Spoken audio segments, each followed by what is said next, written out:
কোরবানির গোশত এটাকে আল্লাহ রাব্বুল আলামিন 3 ভাগে ভাগ করার জন্য আমাদেরকে উপদেশ দিয়েছেন।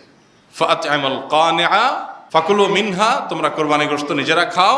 ওয়া আত'ইমু আল কানিআ ওয়াল মুতাররা ওয়া আত'ইমুল বাঈসাল ফাকির, আছে যারা তোমাদের আত্মীয়-স্বজন আছে, প্রতিবেশী আছে, তাদেরকে খাওয়াও।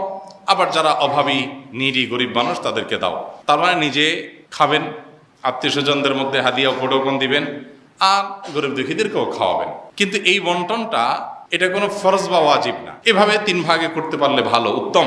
কিন্তু এটা যদি কেউ না করে তাতে কোনো গুনাহ হবে না। এই সমাজের ভাগ নামে যে ভাগটা বাধ্যতামূলকভাবে কালেকশন করা হয়, সেটা কোনো অবস্থাতে জায়েজ না। যদি বাধ্যতামূলকভাবে করা হয়, যদি জোরপূর্বক করা হয়। এখন আমার কোরবানির গোশত আমার কাছে নির্দিষ্ট কিছু গরিব আছে জানাশোনা, আমি তাদেরকে একটু দিব, কোনো গরিবকে একটু বাড়ায় দিব, কাউকে একটু কমায় দিব। আমার হয়তো আরো দূরে কোনো আত্মীয় আছে, তাকে আমি একটু পাঠাবো।